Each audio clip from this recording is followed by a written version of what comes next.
पूर्णपणे अनपेक्षित आणि अनाकल्य असा हा निकाल आहे. पटला नाही तरी सुद्धा निकाल लागलेला आहे. कसा लागला? आज महाराष्ट्राच्या सर्वांनाच पडलेला विधानसभा निवडणुकांचा निकाल लागला. तरी देखील जे जिंकले त्यांचं मी अभिनंदन करतो आणि ज्यांनी प्रामाणिकपणाने महाविकास आघाडीच्या त्यांना मी तसं पाहिलं तर एक जणू काही लाटेपेक्षा सुनामीच आली असं निकालाने दिसतंय. पण हा निकाल सर्वसामान्य जनतेला पटलाय की नाही हा सुद्धा एक महत्त्वाचा प्रश्न आहे. एकूण आकडे जे काही दिसत आहेत ते आकडे बघितल्यानंतर या सरकारला अधिवेशनामध्ये एखादं बिल मंजुरीसाठी मांडण्याची गरजच नाही असे आकडे आहेत. पटलाय की नाही शिल्लक ठेवायचा हा सुद्धा एक महत्त्वाचा प्रश्न आहे. आणि 1-1.5 वर्षापूर्वी भारतीय जनता पक्षाचे तुर्तास असलेले अध्यक्ष जे.पी. नड्डा जे बोलले होते की एकच पक्ष राहील, party, one nation one election आणि वन पार्टी या दिशेने आपली आगेकूच चालली की काय असं भीतीदायक चित्र आहे.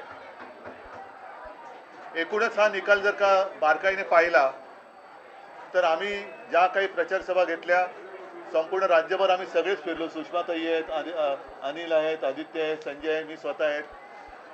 हा निकाल म्हणजे लोकांनी महायुतीला मतं का दिली? सोयाबीनला भाव मिळत नाही म्हणून दिली का? कापसाची खरेदी होत नाही म्हणून दिली का? महाराष्ट्रातले उद्योग गुजरातला नेले जात आहेत म्हणून दिले का? महिलांची सुरक्षितता वाऱ्यावरती सोडली गेले म्हणून दिली का?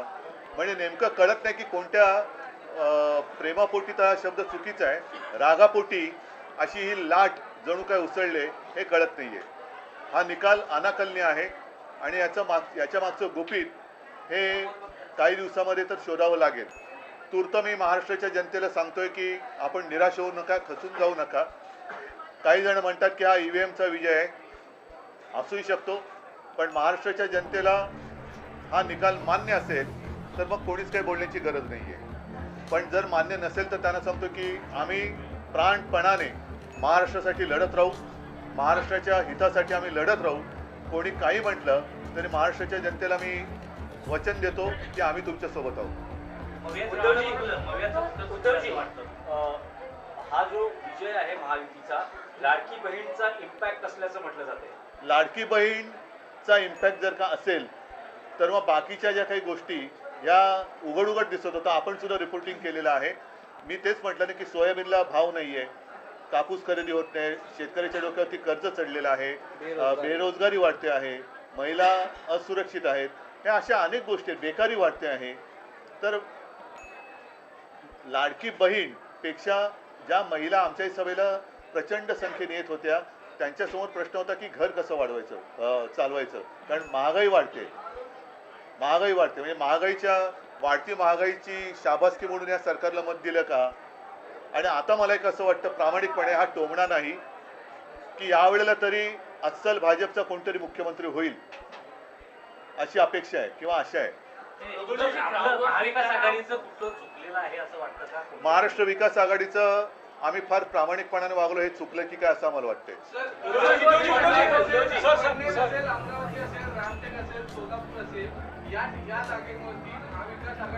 288 पैकी या मोजलेल्या जागा किती आहेत? 288 पैकी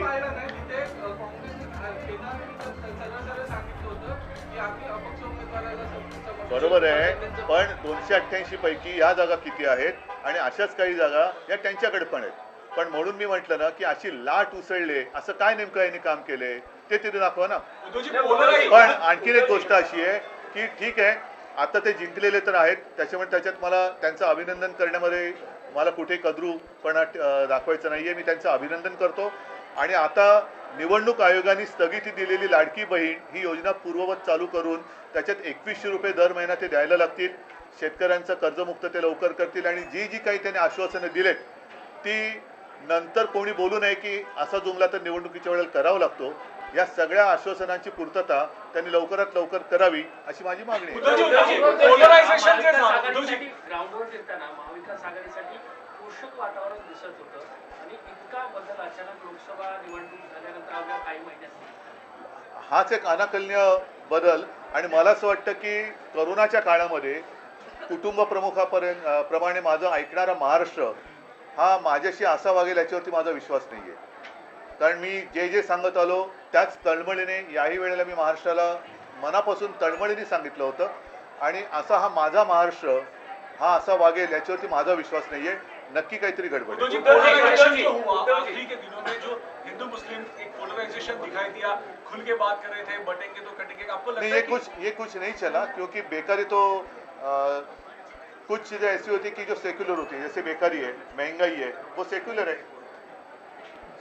सभी को महंगाई की मार पड़ रही है, सभी को जो बेरोजगारी है वो सता रही है.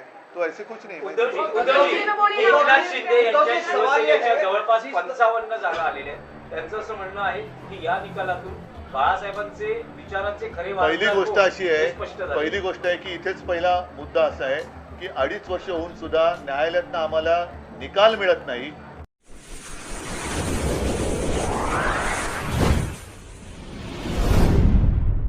वीर महाराष्ट्र न्यूज चॅनलला लाईक आणि सबस्क्राईब करा.